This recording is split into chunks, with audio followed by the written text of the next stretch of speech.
Good evening to all of you. Welcome to your channel Sukh Academy Edworld. आज हम करते हैं स्टार्ट स्पेक्ट्रोस्कोपी के क्वेश्चंस प्रीवियस ईयर के 2022 के जो आ रखे हैं CSIR नेट एग्ज़ाम में। तो ये वाली क्वेश्चंस ज़्यादा हैं तो इसलिए मैं पार्ट्स में डालूँगी। तो हम आज स्टार्ट करते हैं। ये हमारा पहला पार्ट होगा क्वेश्चंस का, तो इसमें हम कुछ क्वेश्चन सॉल्व कर लेते हैं। तो पहला क्वेश्चन है जिसमें उसने क्या पूछा था, 1H NMR बताना है। 1H NMR के हमें दे रखे थे सिग्नल्स। तो क्या है कि इस तरह 4 स्ट्रक्चर्स दे रखी हैं हमें, उसके हिसाब से देखना है। तो ये 4 स्ट्रक्चर्स है जैसे, ओके, केमिकल स्ट्रक्चर्स दे रखी हैं। इसके हिसाब से हमने देखना है कि देखो उसने क्या बोला है कि 3 प्रोटॉन्स हैं, तो हमें इसमें 2 सिंगलेट मिलते हैं। इसी तरह 2 प्रोटॉन्स का डबलेट दे रखा है, यहाँ भी 2 प्रोटॉन्स का डबलेट दे रखा है और दोनों 7.25 7.95 से है, 5 ppm पर है। तो ये तो हमें समझ आ जाता है कि इतनी केमिकल शिफ्ट पे ऊपर जो वैल्यू आ रही है वो एरोमेटिक रीजन की है। तो ऑब्वियस सी बात है कि ये तो एरोमेटिक ही, हर चारों स्ट्रक्चर्स के अंदर ही एरोमेटिक प्रोटॉन्स हैं। तो ये वाले भी डबलेट मिलेगा इन दोनों का भी डबलेट मिलेगा, ओके, साथ वाले प्रोटॉन की वजह से। सो दैट्स वाई ये वाली जो है यहाँ से तो हमें इन्फॉर्मेशन नहीं मिल सकती ज़्यादा। उसके बाद देखोगे अगर सिंगलेट दे रखे हैं 2, यहाँ पर भी 3 प्रोटॉन की वजह से सिंगलेट मिल रहा है, यहाँ पर भी 3 प्रोटॉन्स के लिए सिंगलेट मिल रहा है। अगर आप देखोगे तो हमारे चारों स्ट्रक्चर्स के अंदर 2 रिपीट हो रहे हैं ग्रुप। एक है मिथाइल सब्स्टिट्यूएंट, यहाँ पर लगा हुआ है, एक यहाँ पर लगा हुआ है, एक मिथॉक्सी, ओके। तो अगर जहाँ भी मिथॉक्सी लगा हुआ है या CH3 लगा हुआ है वहाँ पर भी हमें सिंगलेट ही मिलेगा 3 प्रोटॉन्स की वजह से। तो इसलिए कन्फ्यूज़न रहेगी इस क्वेश्चन के अंदर मिथॉक्सी और मिथाइल के सिंगलेट प्रोटॉन्स की वजह से, जो सिंगलेट की वजह से जो मिल रहा है 3 प्रोटॉन से। तो यहाँ पर हमें फिर से यहाँ पर हेल्प नहीं होगी। अगर हमने क्वेश्चन सॉल्व करना है तो हमें इनकी वैल्यूज़ पे जाना पड़ेगा। तो देखो क्या दे रखा है, 3 प्रोटॉन है जो सिंगलेट देते हैं, ओके, उसके लिए वैल्यू दे रखी है 2.4 ppm। और 3 और प्रोटॉन्स हैं जो सिंगलेट देते हैं वो देते हैं 3.9 ppm पे। क्लियर? तो अगर आप ध्यान से देखो, अगर किसी को पता हो तो हमें पता है ना, मिथाइल ग्रुप होता है जो, उसकी वजह से जो हमारे सिग्नल मिलता है वो मिलता है रेंज में 0.5 से लेके 3 ppm, ओके। और अगर मिथॉक्सी ग्रुप है तो उसकी वजह से मिलता है 3 से लेके 4 ppm। क्लियर? तो अब हमें क्या दे रखी है वैल्यू, एक 2.4, एक है 3.9। तो ऑब्वियस सी बात है कि जो 2.4 वाला है वो मिथाइल का है और जो 3.9 है वो है मिथॉक्सी का, ओके। तो अब देखना पड़ेगा कि अब इनमें से कौन सी स्ट्रक्चर हो सकती है। देखो 4 हैं तो यहाँ भी मिथॉक्सी लगा है, यहाँ मिथॉक्सी सब्स्टिट्यूएंट की तरह लगा है, यहाँ पर एस्टर की फॉर्म में है, यहाँ पर, ओके, यहाँ एस्टर है, यहाँ भी एस्टर में लगा हुआ है, यहाँ से भी सिंगुलरिटी मिलेगा। बट अब हमें डिसाइड करना है कि OCH3 ग्रुप यहाँ लगेगा, एस्टर का पार्ट बनेगा, या अलग से यहाँ लगाना है। और मिथाइल ग्रुप, ये वाला मिथाइल तो सब्स्टिट्यूएंट ही होगा, ओके, तो जो रिंग के ऊपर लगाया जाएगा। क्योंकि अगर एक आपके पास एक ऐसी स्ट्रक्चर भी है जिसमें क्या है, यहाँ एस्टर का CH3 है, यहाँ पर क्या है OCH3 अलग से दे रखा है। तो इसका सिग्नल तो 3 से लेके 4 ppm के बीच में आता है, और इसका सिग्नल भी ऑब्वियस 7 कार्बोनिल लगा है तो 3 to 4 या इससे ज़्यादा ही आएगा। क्लियर? क्योंकि यहाँ पर ये इलेक्ट्रॉन विदड्रॉइंग है। इट मीन हमें तो वैल्यू 2.4 के अप्रॉक्स दे रखी है एक सिंगलेट की। सो दैट्स वाई यहाँ से क्लियर होता है कि एक सिंगलेट है जो वो मिथाइल से आएगा, एक सिंगलेट आएगा मिथॉक्सी से। तो मिथाइल सब्स्टिट्यूएंट कहाँ है, तो ये वाली स्ट्रक्चर जिसमें दोनों एक एस्टर OCH3 एक अलग से लगा हुआ है, तो ये तो दोनों ये वाला ऑप्शन हमारा कैंसिल हो जा सकता है, क्योंकि हमें एक ही वैल्यू पिक करनी है। हमने 3.9 जो मिथॉक्सी की वजह से आई है, दूसरी हमारी मिथाइल की वजह से आई है, सब्स्टिट्यूएंट की वजह से। जो अकेला मिथाइल है उसकी वैल्यू 0.5 से, केमिकल शिफ्ट की वैल्यू 0.5 से लेके 3 ppm तक होती है, ओके। तो ए ऑप्शन तो हमारा कट हो जाता है। इसी तरह अगर हम ध्यान से देखेंगे तो हमारा डी ऑप्शन भी इसमें कट हो जाएगा, क्योंकि डी ऑप्शन के अंदर भी क्या है, 2 मिथाइल दे रखे हैं, बट हमारे पास तो एक सिग्नल मिथॉक्सी का पड़ा हुआ है, मिथॉक्सी की रेंज में है, ठीक है, 3.9। तो इसलिए हमारा डी ऑप्शन भी कट हो जाएगा। उसके बाद अगर हम और देखें तो 2 ऑप्शन बचते हैं, तो दोनों ऑप्शंस के बीच में से इसके पास मिथाइल और मिथॉक्सी है, इसके पास हमारा क्या लगा हुआ है, ये कीटोन बन जाता है यहाँ पर, ओके। तो यहाँ पर मिथॉक्सी अलग दे रखा है, यहाँ पर एक एस्टर है और मिथाइल अलग दे रखा है, तो हमें बी और सी में से देखना है ऑप्शन। तो अगर आप ध्यान से देखोगे कि ये मिथाइल है जो ये इसकी वैल्यू 0.5 से 3 ppm जाती है। अगर ये थोड़ी सी बढ़ेगी भी तो 3.12 यहाँ तक ही जाएगी, इससे ज़्यादा नहीं जाएगी। ओके, तो अगर यहाँ पर मिथॉक्सी लगा है, इसकी वैल्यू होती है 3 से लेके 4 ppm, मैक्सिमम 3.5 से स्टार्ट होती है। तो अगर आप देखो कि इसके साथ क्या लगा हुआ, कार्बोनिल ग्रुप, जिसकी वजह से वैल्यू इसकी 3 और 3.5 से थोड़ी सी ज़्यादा है। कितनी दे रखी है, 3.9। तो यहाँ पर इफेक्ट जो आ रहा है वो आ रहा है कार्बोनिल ग्रुप के, यहाँ पर इलेक्ट्रॉन विदड्रॉइंग इफेक्ट है इसलिए। जिस वजह से OCS3 ग्रुप क्या है, थोड़ा सा और डीशील्डिंग होती है और हमें केमिकल शिफ्ट 3.5 के अप्रॉक्सीमेटली 3.9 मिलती है। इसलिए इन दोनों में से जो मोस्ट प्रेफरेबल स्ट्रक्चर रहेगी वो ये वाली रहेगी। और दूसरा क्या है, सिंगलेट मिला हुआ 3 प्रोटॉन्स का 3 प्रोटॉन्स की वजह से सिंगलेट मिला है 2.4 ppm पे, और आपको पता है मिथाइल 0.5 से 3 ppm में वेरी करता है। तो ये भी केमिकल शिफ्ट उस हिसाब से, रेंज के हिसाब से देखा जाए तो हाई वैल्यू है, तो इसलिए यहाँ पर लगा है रिंग के साथ। ओके, और रिंग का क्या लगता है, इलेक्ट्रॉन विदड्रॉइंग इफेक्ट है। दैट्स वाई इसकी वैल्यू थोड़ी सी डीशील्डेड रेंज में मिल रही है। इस यहाँ पर अगर देखा जाए तो हमारा करेक्ट आंसर रहेगा सी। ओके, तो बी, ए और डी ऑप्शन तो हमारे पहले ही कट हो गए थे। बी हमने देख लिया, थोड़ा सा हमने इनकी वैल्यू से ही आइडिया लगाना है, अदरवाइज हम कंफ्यूज हो जाएंगे, गलत ऑप्शन क्लिक कर देंगे। इस करेक्ट ऑप्शन हमारा ये वाला है, इसमें सी।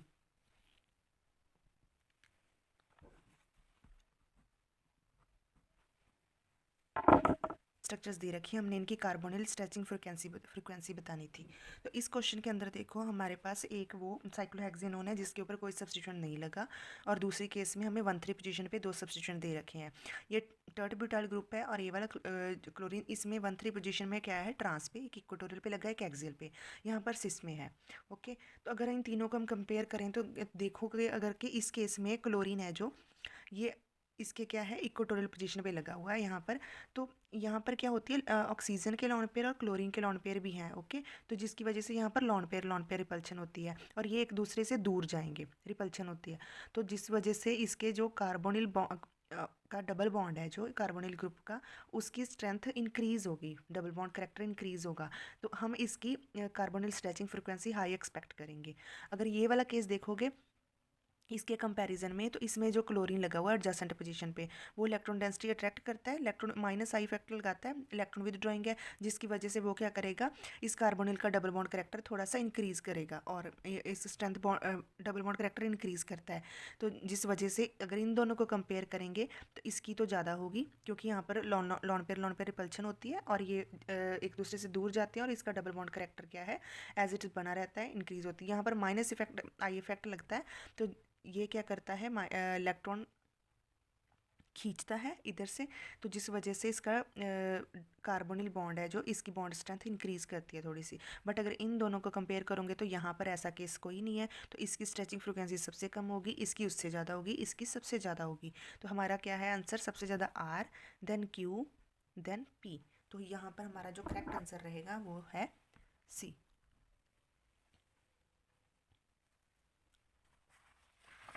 इसके बाद देखो थर्ड क्वेश्चन,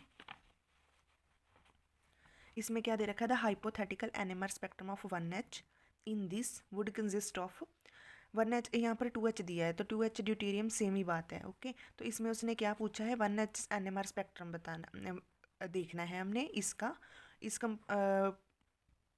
के बाद इसमें जो हमारे सिग्नल आते हैं उनकी रेशो बतानी है, इंटेंसिटी। ओके, तो अगर आप इसमें से ध्यान से देखोगे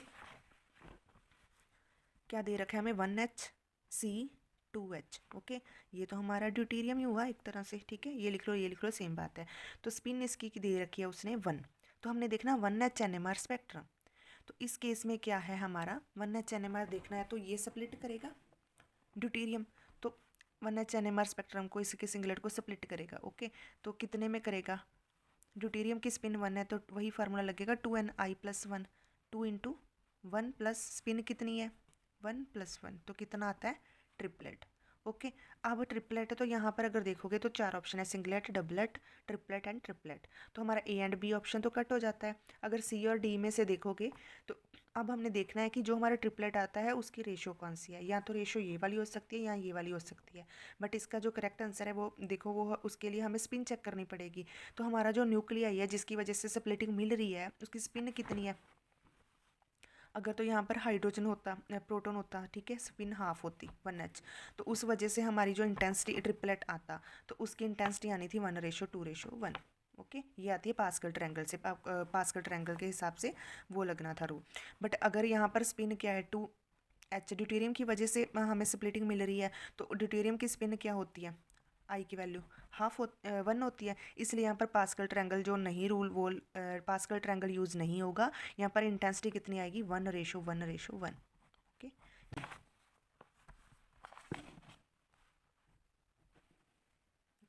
नेक्स्ट क्वेश्चन करते हैं। देखो क्या दे रखा है, the following data is obtained for a light diatomic molecule. कोई डायटोमिक मॉलिक्यूल दे रखा है, उसका रोटेशन रमन स्पेक्ट्रा का डाटा दे रखा है, बी की वैल्यू दे रखी है, एनहार्मोनिसिटी कांस्टेंट XE, वाइब्रेशनल जो फ्रीक्वेंसी दे रखी है हमारे पास वेव नंबर। उसके बाद मॉलिक्यूल को क्या किया, इन्होंने इरेडिएट किया लेज़र बीम, और उसकी फ्रीक्वेंसी दे रखी है 20,000 सेंटीमीटर इनवर्स। और उसके बाद हमें पूछा गया स्टोक्स लाइन, तो इसके मॉलिक्यूल के लिए हमने क्या निकालनी है, स्टोक्स लाइन। देखो अब इसके अंदर क्या करना है, डायटोमिक मॉलिक्यूल है हमारा, हमारे पास जो वैल्यूज़ दे रखी हैं वो बी की वैल्यू दे रखी है 2 centimetre inverse, anharmonicity constant 0.01, और वाइब्रेशनल फ्रीक्वेंसी है, वेव नंबर है हमारा 1600। ओके, तो जो हमारे पास इंसिडेंट लाइट है उसकी फ्रीक्वेंसी कितनी है 20,000। ये वाली वैल्यूज़ हमें दे दी हैं। स्टोक्स लाइन निकालने के लिए अगर आपको पता हो तो रोटेशनल रमन स्पेक्ट्रा है। ओके, तो अगर रोटेशनल रमन स्पेक्ट्रा है तो उसमें हमें क्या मिलती हैं, रमन लाइंस मिलती हैं। ओके, बट वो किसके हिसाब विद रिस्पेक्ट टू मिलती है, हमें सेंटर में क्या मिलता है, वाइब्रेशन लाइंस। ओके, तो वाइब्रेशन लाइंस के लिए हमें पहले वाइब्रेशनल लाइन निकालनी पड़ेगी। वो लाइन निकालने के लिए हमें इंसिडेंट लाइट यूज़ करनी पड़ेगी पहले। ठीक है, वाइब्रेशनल फंडामेंटल वाइब्रेशनल जो फ्रिक्वेंसी होती है एनर्जी, वो कितनी होती है, ओमेगा ई 1 - 2XE। ओके, ये वाला फॉर्मूला लगाओ इसमें, तो क्या आता है 20,000 है, ये वाली वैल्यू दे रखी है हमें इंसिडेंट की। ओमेगा ई वाइब्रेशनल वेव नंबर कितना दे रखा है 1600, 1 - 2, एन हार्मोनिसिटी कांस्टेंट की वैल्यू क्या है 0.01। तो ये वैल्यू तो बहुत स्मॉल है, इसको तो हम निगलेक्ट कर सकते हैं। ओके, तो हमारा कितना आता है 2000 माइनस, तो अगर आप इसको सॉल्व करोगे इसका आंसर आएगा, सॉल्व कर सकते हो 18,400 सेंटीमीटर इनवर्स। तो ये वाली हमारी जो एनर्जी आ गई है वाइब्रेशनल लाइन की। ओके, तो इसके कोरिस्पॉन्डिंग अब हमने रोटेशन लाइंस निकालनी है, रमन लाइंस। तो उसके लिए क्या करोगे अब आप, अगर आपको पता है तो ये जो रमन लाइंस आती हैं इसके बीच का गैप कितना होता है पहली रमन लाइन का, ये सेकंड वाली, इस साइड क्या है हमारा स्टोक्स लाइन, इस साइड क्या है हमारी एंटी स्टोक्स लाइन। ओके, तो अगर जो पहली आती है उसका डिफरेंस आता है 6B, इधर भी हमारा एंटी स्टोक साइड भी क्या आएगा 6B, इधर देखोगे तो डिफरेंस कितना आता है 4B, इस साइड भी डिफरेंस होता है 4B। तो पहली जो रमन लाइन है वो मिलेगी 6B के डिफरेंस पे, दूसरी लाइन मिलेगी वाइब्रेशन लाइन से 10B के डिफरेंस पे। ओके, यही होगा 6 + 4 10। ओके, 10B के डिफरेंस पे आएगी सेकंड लाइन। तो अब हमें चाहिए पहली स्टोक्स लाइन जैसे निकालनी है, फर्स्ट स्टोक्स लाइन। तो उसके लिए क्या करोगे, हमारी जो वाइब्रेशन लाइन है उसकी फ्रिक्वेंसी थी 18,400 माइनस क्या करोगे, निकाल दो, मैं उससे पहले क्या करोगे 6B का डिफरेंस आता है ना, तो अब हमारे पास पहली निकलेगी ना लाइन स्टोक्स लाइन पे फर्स्ट वाली। तो क्या करोगे उसके लिए, B की वैल्यू कितनी दे रखी है उसने 2, तो निकाल, इसको सब्ट्रैक्ट करके सॉल्व करके देखो कितना आता है 18,388 सेंटीमीटर इनवर्स। तो ये हमारी आ गई पहली स्टोक्स लाइन।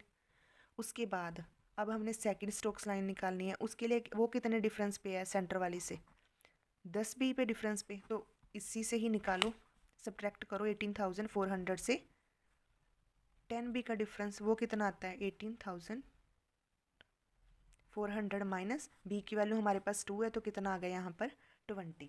तो अगर इसको सब्ट्रैक्ट करोगे तो वो आएगा हमारा आंसर 18,380। ओके, तो अगर अब हम चेक करते हैं हमारे ऑप्शंस कि हम जो निकाल रहे हैं ऑप्शंस में है भी या नहीं। तो अगर देखोगे हमारे पास मेन जो हमारी वाइब्रेशन लाइन आई है 18,400। ओके, जो पहली रमन लाइन आई है, पहली स्टोक्स लाइन आई है, वो आई है 18,388। सेकंड आई है 18,380 पे। ओके, तो ये वाले ऑप्शन अब हम चेक करते हैं। इसमें से देखो ये ऑप्शन दे रखे हैं हमारे पास 4, इसमें तो हमारी वैल्यू कितनी आई है 18, जो वाइब्रेशन लाइन है सेंटर वाली 18,400, उसके हिसाब से जो हमारी पहली स्टोक लाइन आई है वो है 18,388। नेक्स्ट सेकंड स्टोक लाइन आई है हमारी 18,380। ओके, इट मीन ये वाली हमारी क्या है, दोनों एंटी स्टोक लाइन दे रखी हैं उसने। हमने ये वाली वैल्यूज़ खुद चेक करनी है, सारी की सारी स्टोक लाइंस नहीं है। ये वाली हमारी 2 स्टोक्स लाइन है, ये वाली हमारी सेंटर वाइब्रेशन लाइन है, उस ये वाली हमारी दोनों क्या है एंटी स्टोक्स लाइन है। तो अगर ये वाली हमने निकाली थी लेफ्ट साइड 6b सब्ट्रैक्ट करके, ये 10b सब्ट्रैक्ट करके, तो ये वाली अगर लेनी है तो इसके लिए हमें ऐड करना पड़ेगा इसमें +6b, और ये वाली के लिए इसमें ऐड करना पड़ेगा +10b। तो देन ये हमारी दोनों आ जाएंगी एंटी स्टोक्स लाइन। ओके, तो इस तरह इस क्वेश्चन का आंसर निकलेगा। उसके लिए हमें पहले वाइब्रेशनल लाइन निकालनी पड़ेगी, उसके हिसाब से उसकी एनर्जी निकालनी पड़ेगी, उसके अकॉर्डिंग ही हम स्टोक्स लाइन पता कर सकते हैं। तो जो हमारा इसमें करेक्ट आंसर है वो है सी। तो नेक्स्ट क्वेश्चन है हमारा, जिसमें देखो क्या दे रखा है, which of the pattern ABCD fits best with the 13C NMR structure of this given 1H। क्या दे रखा है, CH कपलिंग ग्रेटर है, कपलिंग कांस्टेंट ज़्यादा दे रखा है एज़ कम्पेयर टू CD का। तो इसमें क्या है, 4 पैटर्न तो नेक्स्ट क्वेश्चन देखो, इसमें क्या है, हमें 4 पैटर्न्स दे रखे हैं ABCD, 13C NMR के पैटर्न्स हैं ये, और सब में क्या हमने इस मॉलिक्यूल के लिए निकालना है। और इसमें हमें एक कंडीशन दे रखी है कि जो CH का कपलिंग कांस्टेंट है वो CD कपलिंग कांस्टेंट से ज़्यादा है। तो बस इस हिसाब से हमने देखना है। तो अब अगर आप इसका देखोगे 13C NMR अगर हम इसका देखते हैं तो इसमें हमें उसने क्या दे रखा है, CH का कपलिंग कांस्टेंट ज़्यादा है एज़ कम्पेयर टू CD। तो इट मीन इन तीनों को देखो तो CH कपलिंग कांस्टेंट ज़्यादा है, सो इसलिए जो हाइड्रोजन की वजह से, जो प्रोटॉन की वजह से पहले स्प्लिटिंग देखनी है 13C में। तो कितने हमारे पास प्रोटॉन्स हैं, 2 प्रोटॉन्स है। तो वही फॉर्मूला लगेगा, क्या है, प्रोटॉन की स्पिन क्या होती है, I की वैल्यू हाफ होती है।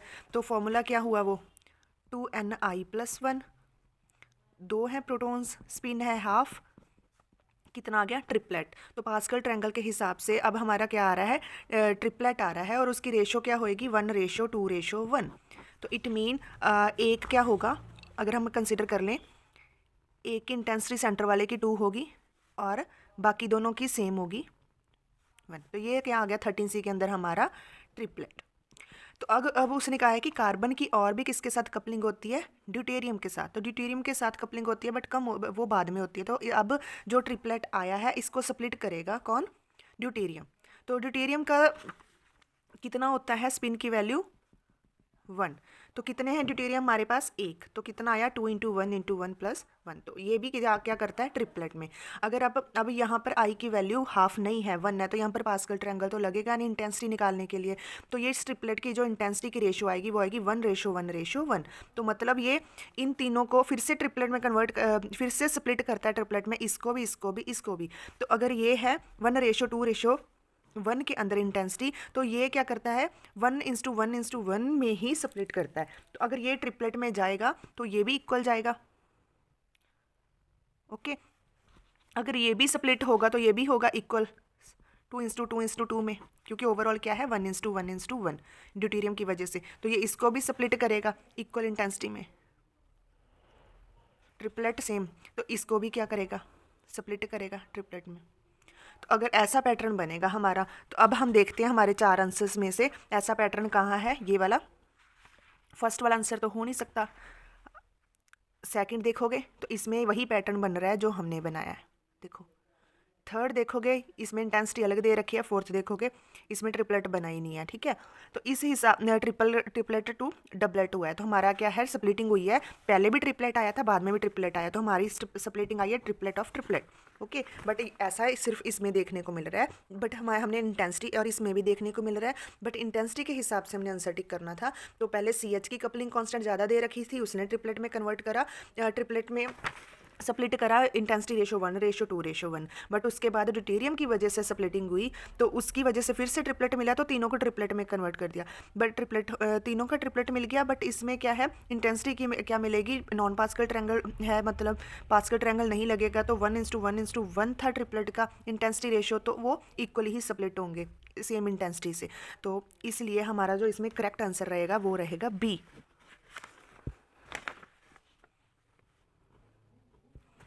ओके, देखो क्या दे रखा है, consider following statements regarding EPR spectra.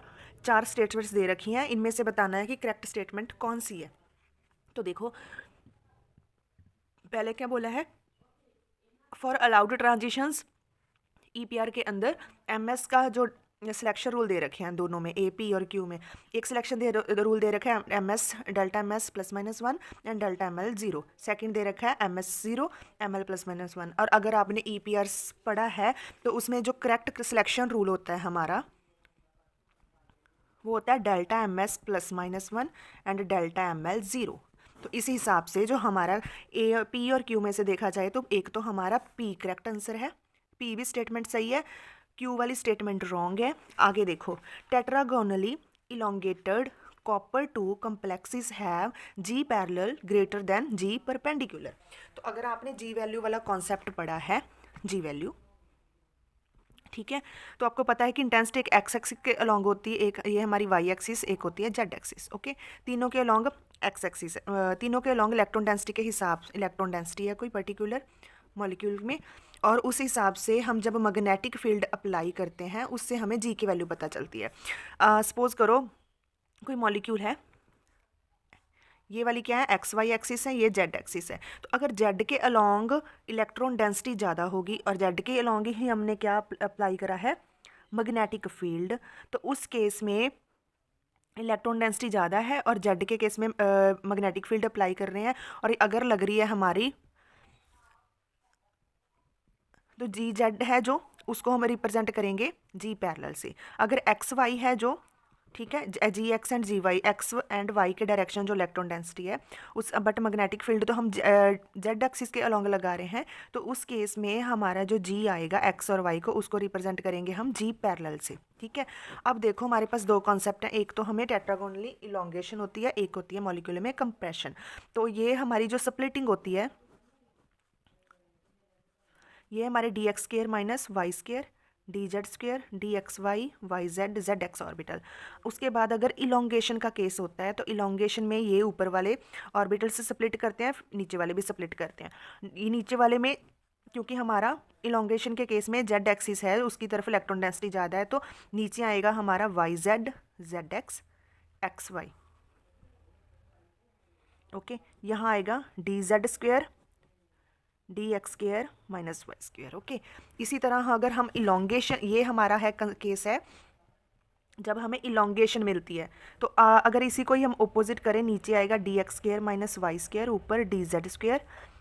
अगर हमारी इलेक्ट्रॉन डेंसिटी XY डायरेक्शन के अलॉन्ग ज़्यादा है, तो उस केस में हमारे पास कंप्रेशन होगी, कंप्रेशन होता है, तो कंप्रेशन के केस में हमें क्या मिलता है, नीचे DXY और यहाँ पर क्या मिलेगा, DYZ ZX। अब हमने अगर देखो कि D9 टाइप के कॉम्प्लेक्स देख लोगे, तो क्या उनमें इलेक्ट्रॉन फिल करो, 2 4 6 8 और 9। कॉपर 2 पॉजिटिव है जो D9 है इलेक्ट्रॉनिक कन्फिग्रेशन। अब इसमें फिल करो, इस साइड भी फिल करो, elongation side and compression side भी फिल करो, 6 8 और 9। तो इसमें देखो इलेक्ट्रॉन डेंसिटी कहाँ पर ज़्यादा है इलांगेशन के केस में, डी जेड स्क्वेयर में, और कंप्रेशन के केस में D X square minus Y square में। तो इलांगेशन के केस में अगर डी जेड स्क्वेयर के लॉन्ग इलेक्ट्रॉन डेंसिटी ज़्यादा है तो इट मीन मैग्नेटिक फील्ड भी हम इस साइड ही अप्लाई करते हैं। तो डी जेड स्क्वेयर के लॉन्ग इलेक्ट्रॉन डेंसिटी ज़्यादा है, इस साइड हम मैग्नेटिक फील्ड अप्लाई करते हैं, तो जी की वैल्यू भी इस साइड ही ज़्यादा आएगी। तो जी की वैल्यू जेड स्क्वेयर के लॉन्ग ही हमने मैग्नेटिक फील्ड अप्लाई करी है, सो दैट्स वाई यहाँ पर क्या आएगा, जी पैरेलल की वैल्यू क्या आएगी, ज़्यादा as compare to G perpendicular. इसी तरह अगर ये वाला केस देखते हो तो electron density D X square minus Y square के केस में ज़्यादा आई है। तो अगर इस केस में ज़्यादा आई है तो इलेक्ट्रॉन हम मैग्नेटिक फील्ड तो जेड डायरेक्शन के लॉन्ग अप्लाई करते हैं, हुआ यहाँ पर हमारा कंप्रेशन है। तो इस केस में इलेक्ट्रॉन डेंसिटी कहाँ है, D X square minus Y square के केस के ऑर्बिटल में पड़ी हुई है ना ज़्यादा। तो यहाँ पर जी परपेंडिकुलर है हमारा, क्योंकि एक्स वाई को हम जी परपेंडिकुलर रिप्रेजेंट करते हैं, तो जी परपेंडिकुलर की वैल्यू आएगी ज़्यादा as compare to G parallel. तो अब हमने उसने पूछा क्या है हमसे, उसने बोला है क्वेश्चन के अंदर tetragonally elongated copper two positive complex have G parallel greater than G perpendicular. तो कॉपर टू पॉजिटिव D9 का केस है और उसमें टेट्रागोनली इलोंगेशन हुई है, तो ये इलोंगेशन का केस है। टेट्रागोनल इलोंगेशन होती है तो जेड स्क्वायर में इलेक्ट्रॉन डेंसिटी ज़्यादा है, तो यस हमें क्या मिला था, G parallel greater than G perpendicular. तो उसने भी यही बोला हुआ है कि tetragonally elongated copper two positive complex have G parallel greater than G perpendicular. तो ये ऑप्शन तो हमारा सही हुआ, हमने कन्फर्म कर लिया। तो इसलिए हमारा ये वाला जो स्टेटमेंट दे रखी आर वाली, ये वाली स्टेटमेंट भी सही है। आगे क्या दे रखा है, the orbitals considered as ground state for tetragonally compressed copper two positive complex is D X square minus Y square. तो इन केसेस में जहाँ पर हमारे पास कंप्रेशन होती है कॉपर टू पॉजिटिव के, उसमें हमारे ground state D X square minus Y square होती है। नहीं, ऐसा नहीं है, हमारी ग्राउंड स्टेट क्या होती है उसमें, कंप्रेशन के केस में डी एक्स वाई। ओके, सो इसलिए हमारी ये वाली स्टेटमेंट भी गलत है, कंप्रेशन के केस में हमारी ग्राउंड स्टेट तो ये वाली है।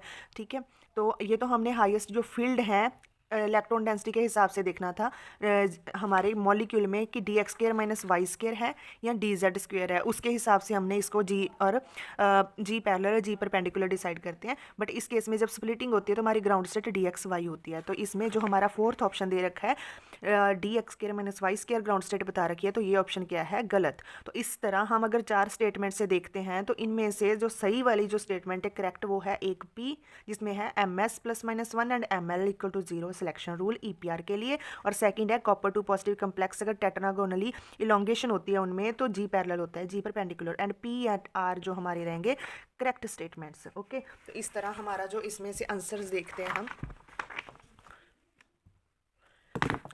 तो पी एंड आर ये यही है एक सी ऑप्शन, तो ये सी ऑप्शन हमारा करेक्ट आंसर रहेगा। क्या दे रखा है उसने बोला the correct statement from the following set, 4 set दे रखे हैं, उसमें से करेक्ट स्टेटमेंट बतानी है। तो पहला उसने क्या बोला है कि if Q is displacement from equilibrium for harmonic motion the potential energy is proportional to Q. अगर क्या होता है हार्मोनिक मोशन ले रहे हैं, हार्मोनिक ऑसिलेटर ले रहे हैं और डिस्प्लेसमेंट दी है क्यू, तो पोटेंशियल एनर्जी क्यू के डायरेक्टली प्रोपोर्शनल रहेगी। तो अगर आपने हार्मोनिक ऑसिलेटर पढ़ा है तो वहाँ पर आपने पोटेंशियल एनर्जी किसके क्या होती है, वी इज इक्वल टू के एक्स स्क्वेयर। तो हमारा एक्स क्या होता है वहाँ पर, डिस्प्लेसमेंट। तो पोटेंशियल एनर्जी एक्स स्क्वेयर के डायरेक्टली प्रोपोर्शनल होती है, एक्स के डायरेक्टली प्रोपोर्शनल नहीं होती। तो ये वाली जो स्टेटमेंट है पहली वो है गलत, क्योंकि फॉर्मूले में पोटेंशियल हमारी स्क्वेयर ऑफ डिस्प्लेसमेंट के है, ना कि ओनली डिस्प्लेसमेंट। ओके, स्क्वेयर हमें यहाँ पर उसने डिस्प्लेसमेंट क्या दे रखी है, एक्स हमें क्यू दे रखी है। ओके, तो V is equal to half Q के क्यू स्क्वेयर आएगा। तो V is directly proportional to Q square, not directly proportional to Q. तो हमारा जो फर्स्ट स्टेटमेंट है वो है रॉन्ग। आगे देखो, इफ़ वाइब्रेशनल फ्रीक्वेंसी दे रखी है HCl की और उसमें बोला है कि 0 पॉइंट एनर्जी आएगी वो आएगी 1495। तो इसने वाइब्रेशनल फ्रीक्वेंसी कितनी दे रखी है उसकी 2990 सेंटीमीटर। तो अगर 0 पॉइंट एनर्जी निकालनी है वाइब्रेशन तो वो क्या होती है, ऑलमोस्ट हाफ होती है वाइब्रेशनल फ्रीक्वेंसी के। तो वाइब्रेशनल फ्रीक्वेंसी उसने दे रखी है 2990। अगर आप इसको सॉल्व करोगे वो आएगा 1495 सेंटीमीटर इनवर्स। तो ये वाली स्टेटमेंट हमारी क्या है, करेक्ट। तो फर्स्ट स्टेटमेंट है हमारी रॉन्ग, सेकेंड वाली स्टेटमेंट है हमारी करेक्ट। अब हम थर्ड चलते हैं। थर्ड में क्या दे रखा है, correct order of vibrational frequencies 3 दे रखे हैं बस। OH उसमें देखो एक की जगह 1H 2H और 3H लिया हुआ है, ड्यूटेरियम ट्रिटियम। तो इसमें हमें तीनों का देखना है कि वाइब्रेशनल फ्रीक्वेंसी का ऑर्डर बताना है। तो अगर आप देखोगे तो तीनों के केस में हमारा जो आइसोटॉप चेंज हो रहा है हाइड्रोजन का 1H 2H और 3H। तो अगर वाइब्रेशन फ्रिक्वेंसी का फॉर्मूला देखो वो क्या होता है 1/μ।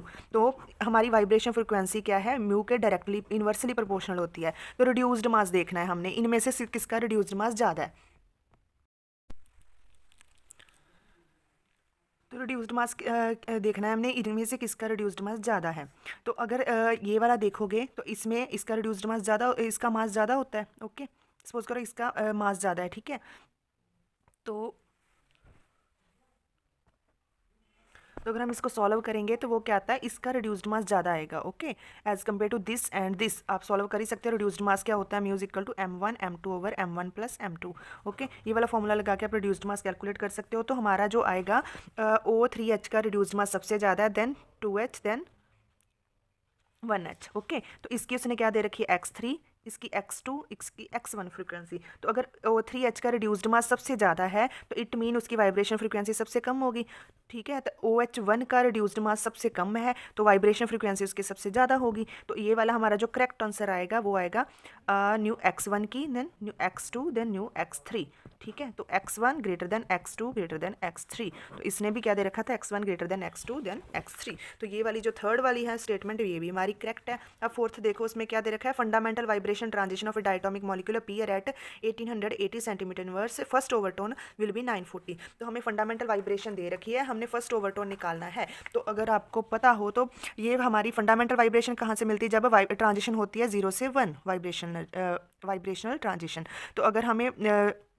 वाइब्रेशनल वेव क्वांटम नंबर है हमारा, अगर हमें वाइब्रेशनल जो स्टेट है 0 से 2 ट्रांजिशन होती है तो उसमें इसमें मिलता है हमें फंडामेंटल वाइब्रेशन, ठीक है, ये फ्रीक्वेंसी। तो इसमें हमें क्या मिलती है, हमारा फर्स्ट ओवरटोन। ओके, तो अगर 0 से 1 आप ट्रांजिशन करवा के दे, अज्यूमिंग एन हार्मोनिसिटी कांस्टेंट है 0, तो एन हार्मोनिसिटी कांस्टेंट को हमने निगलेक्ट ही कर लेना है, 0 ले लेना है। तो वैसे वाइब्रेशन एनर्जी कैसे होती है, v plus half omega E minus V plus half omega E X E. Okay, तो इस केस में हमारा एन हार्मोनिसिटी कांस्टेंट क्या रहेगा, 0 रहेगा। तो ये वाली टर्म तो हमारी पिछली 0 ही हो जाएगी, तो इसको तो हमने निगलेक्ट ही कर लेना है। तो ओवरऑल हमारी 0 से ट्रांजिशन करवानी है, तो 0 की एनर्जी क्या आ गई, कैलकुलेट करो एनर्जी वाइब्रेशन एनर्जी डिफरेंस। तो वो क्या आएगा, इसमें फिल करके देखो। तो पहले क्या आएगा, 1 फिल करोगे तो क्या आ गया यहाँ पर 3/2 ओमेगा ई। अगर आप यहाँ पर 0 फिल करते हो, ये है 0 से 1 के लिए। ओके, तो अगर हम 0 फिल करते हैं यहाँ पर तो वो क्या आ गया, हाफ ओमेगा ई। तो यहाँ पर हमें क्या मिलता है, ओमेगा ई सेंटीमीटर इनवर्स। इसी तरह ये है हमारी फंडामेंटल वाइब्रेशन एनर्जी। उसके बाद हमें देखना है अगर फर्स्ट ओवरटोन के लिए कितनी आती है, 0 से 2 की ट्रांजिशन करवाते हैं। तो इसमें फिल करो पहले 2, वो कितना आता है 5/2 ओमेगा ई। ये फिर उसके बाद क्या लोगे 0, वो क्या आएगा हाफ ओमेगा ई। तो ये कितना सॉल्व करने के बाद आता है 2 ओमेगा ई। तो मतलब फर्स्ट ओवरटोन है जो उसकी एनर्जी आएगी, फ्रिक्वेंसी हमें मिलेगी उस हिसाब से।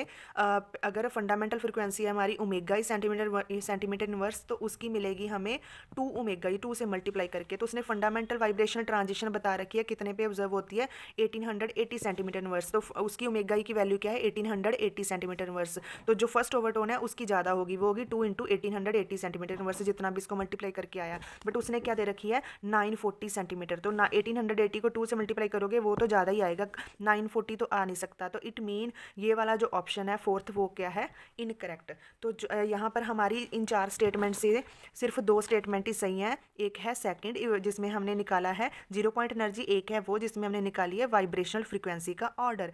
तो हमारा second and third option he correct है, फर्स्ट एंड फोर्थ क्या है, इनकरेक्ट। तो अब हम अगर ऑप्शन की ओर जाते हैं तो सेकंड और थर्ड हमें सिर्फ सी ऑप्शन में दिखा रखा था, तो इसका सी ऑप्शन है करेक्ट आंसर। तो नेक्स्ट क्वेश्चन देखते हैं, उसमें उसने क्या दे रखा है, हमें 4 मॉलिक्यूल दे रखे हैं, कंपाउंड दे रखे हैं। इन चारों का उसने बोला है कि जो मास है एम पॉजिटिव पीक वो आती है 84 के ऊपर। ओके, और बेस पीक है जो वो आती है 56 के ऊपर। उसके बाद उसने बता रखा है कि इन चारों में से जो उसका NMR है इन चारों का, जिसका भी हमारा जो भी हमारा करेक्ट आंसर आएगा उसका अगर 1H NMR निकालते हो तो उसकी केमिकल शिफ्ट आती है 1.4 ppm के ऊपर, और 1H NMR में सिर्फ वो एक सिग्नल मिलता है हमें। इसी तरह अगर 13C NMR देखते हो, 13 CNMR हम अगर देखते हैं तो उसके अंदर भी हमारा एक ही सिग्नल आएगा, ठीक है, वो आएगा 35 ppm के ऊपर पीक आएगी। तो इन चारों में से हमने करेक्ट आंसर बताना है। तो पहले ये बात क्लियर है कि एक तो बेस पीक आएगी 56, एक आएगा एम पॉजिटिव जो उसका मॉलिक्यूलर आयन पीक है वो है 84, और 1H NMR में भी 1 सिग्नल आएगा, 13 CNMR में भी 1 सिग्नल आएगा। तो अगर आप चारों के स्ट्रक्चर बनाते हो तो देखो, अगर आप ना इन चारों के स्ट्रक्चर बनाओगे तो आप देखोगे कि इसके चारों का ही मॉलिक्यूलर आयन है जो पीक वो 84 पे ही आएगी, और हमने बेस पीक देखनी है कि किसमें 56 पे बन सकती है या नहीं बन सकती। तो इसके स्ट्रक्चर्स बनाओ। ये क्या दिख रहा है, साइक्लोब्यूटेन 1,3 डाइओन, सेकेंड क्या है डाइक्लोरोमीथेन, थर्ड क्या है साइक्लोहेक्सेन, और फोर्थ क्या दे रखा है 1,2,3 tri methyl cyclopropane, 1,2,3 tri methyl. Okay, तो अगर आप देखो इसमें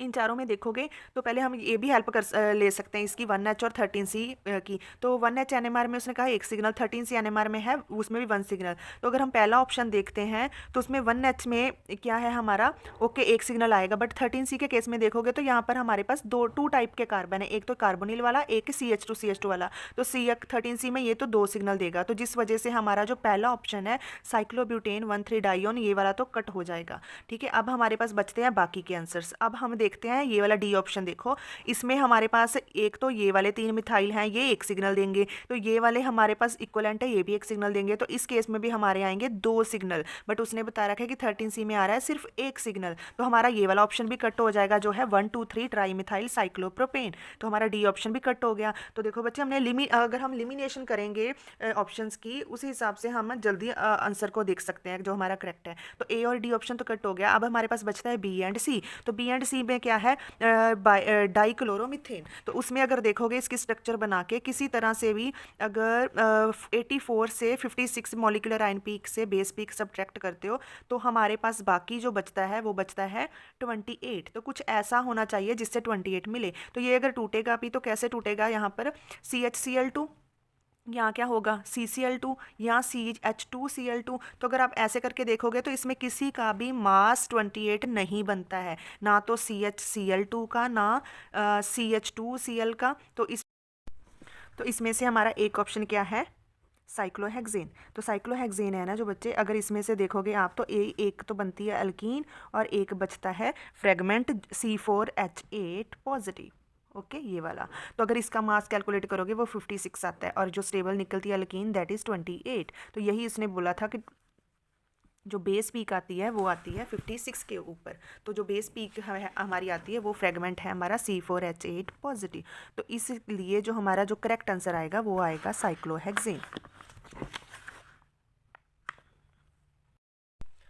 अब देखो जो नेक्स्ट क्वेश्चन है उसमें क्या दे रखा है, the molecule that will not absorb in the microwave region but will absorb in infrared region. तो माइक्रोवेव रीजन में अब्जॉर्ब नहीं करता, इंफ्रारेड रीजन में अब्जॉर्ब करता है। तो आपको पता है माइक्रोवेव रीजन के लिए क्या है, हमारे पास परमानेंट डाइपोल मोमेंट होना चाहिए, और इंफ्रारेड के लिए भी वही है कि डाइपोल मोमेंट चेंज होना चाहिए। ठीक है, तो अगर इसमें देखोगे तो CHCl वो भी माइक्रोवेव एक्टिव होगा, ठीक है, वाटर भी माइक्रोवेव एक्टिव होगा, IR एक्टिव भी होगा, ये दोनों ही माइक्रोवेव एक्टिव भी हैं, IR एक्टिव भी हैं। ये वाला जो मॉलिक्यूल है इसमें क्या है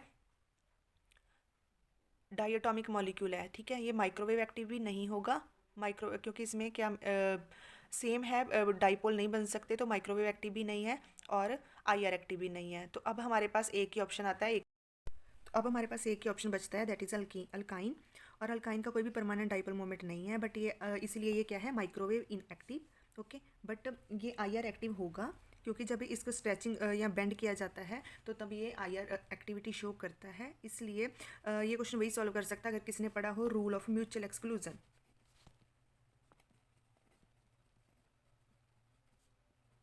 रूल ऑफ म्यूचुअल एक्सक्लूजन उसके हिसाब से क्या है कि अगर मॉलिक्यूल के अंदर वो वाले मॉलिक्यूल जिनके अंदर सेंटर ऑफ सिमेट्री है, तो अगर वो मॉलिक्यूल IR एक्टिव होता है तो वो माइक्रोवेव इनएक्टिव होगा, माइक्रोवेव एक्टिव है तो IR इनएक्टिव होगा। तो अगर इसमें आप ध्यान से देखोगे तो ये वाला मॉलिक्यूल में क्या है सेंटर ऑफ सिमेट्री, तो अगर ये माइक्रोवेव इनएक्टिव है तो IR एक्टिव है। ठीक है, तो इसलिए यही वाला आंसर है जो हमारा B that is our correct answer.